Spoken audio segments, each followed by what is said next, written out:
Hello guys, and welcome back to the channel once again. Thank you so much for clicking on the video. If you're new here, subscribe for more videos. So in today's video, I'm going to be talking to you about this Ghanaian man who is really doing an amazing job, and his name is Nana Kwame Bediako, and he's also popularly known as Freedom Jacob Caesar.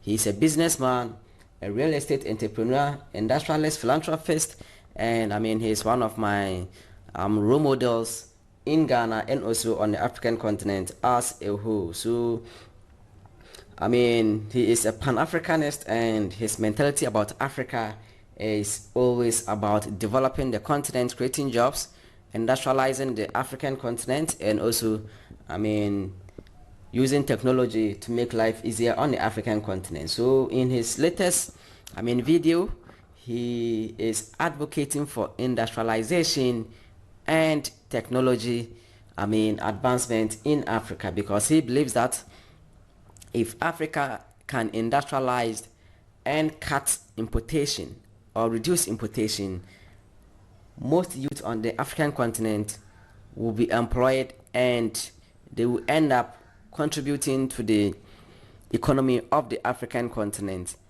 and this will reduce the poverty gap on the African continent. So let's listen to what Nana Kwame Bediako actually said on this particular issue. And I got it from doing businesses, but today I have realized that if I can put hundreds of homes and start to close the deficits of my own country, then I should be able to help the country get built.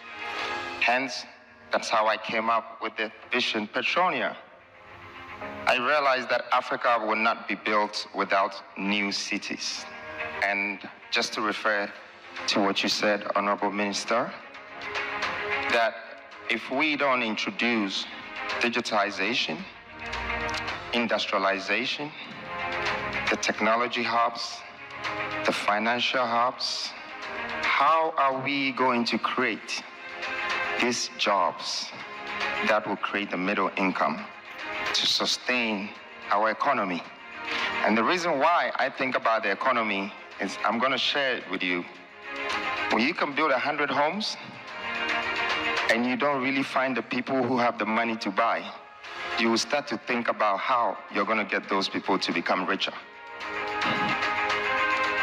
Because I have the wisdom to do the development, but when I look at the economy, I can see a huge gap in the economy. So I ask myself, who am I building for? There is no affordability in our systems. Yeah, great banks, congratulations, Madam Mansa, on your 125th anniversary. Yeah, great banks in Ghana, but does it really support our system? There's great corporate governance, but is it endorsed by the government? Or is it time that we realize that the government should now marry the private sector so we can start to revolutionize our sense of development, which will start from industrialization? This is why we are very interested in Petronia. Why did we choose Petronia? I'd like to share this with all of you. Petronia is in the western part of Ghana. The western part of Ghana has over 10 resources concentrated in one area. When you do these numbers, it's over 1 trillion, the proven records of the resources on the ground. I heard you say, Minister, that Africa in a whole, which is 1.2 billion, have a GDP of 3 trillion. We actually have 1 trillion, over 1 trillion, sitting in the western part of Ghana, which makes it by far one of the richest regions on the continent. So what does that tell us? Ghana is the new hub of Africa. We have the most resources that you don't have to travel 200 kilometers or you can find oil or gold. Oil, gold, gas, cocoa, rubber, manganese, bauxite, on and on and on and on. It keeps going. It's all in the western region. Opposite us is the coast. The coast, the sea, is going to be our biggest business, logistics. The richest man in the world, one of the richest, Jeff Bezos, is just a transporter. Logistics.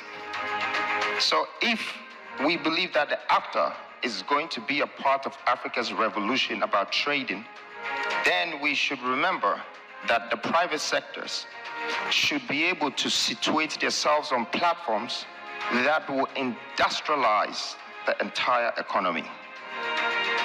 I don't see why we should buy 5,000 iPhones, import it from China, and come to Ghana to sell it. It's a plant. That same plant can be integrated, and that's it. We don't have to import again. Our computers, everything that we're importing, can actually be industrialized in our own country. So my question is, when I did my research, there is 92% of importation in our countries. But today, we have over 400 CEOs here. Why are we still importing? 92% means somebody takes the money from the system, goes out of the country, buy things, put it in a container, ship it here, and when they get here, they pay taxes, and they sell the same product times 10 or times 5. Suck all the money from their system again, and go back to the manufacturer. The day that we Ghanaians and Africans would have a whole industrial platform that is producing all of these things, would cut the importation and subsidize it with exportation. That would bring us more than 15 to 20% of our GDP increment. It would change the economy. Then I can sell houses. Then I can really sell apartments. Then I can build 10,000 homes. Because at this very moment, if you ask me that I'm a developer and I should go and get funding and build 1,000 homes or 10,000 homes because people need low-income houses and all of that, I'll tell you no. It needs a full integration. Without the integration, it's not going to work. And it needs a lot of planning. It needs a lot of industrial aspect. These are the changes that I believe this post-COVID has opened up to Africa. We have to understand that today, we don't have to travel to another man's country to be able to bring back home what we need. Because people are not allowed anyway.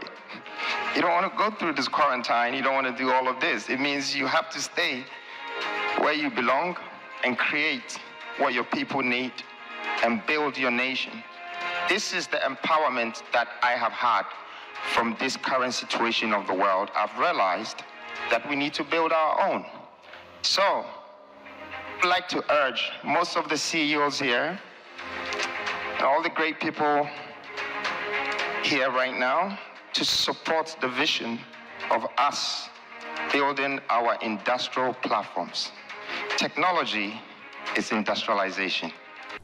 So guys, I hope you enjoyed the video, and I hope you've learned one or two things from this gentleman. Kindly comment below what you think of what he said, and stay safe, adhere to COVID-19 protocols, and kindly subscribe for more videos.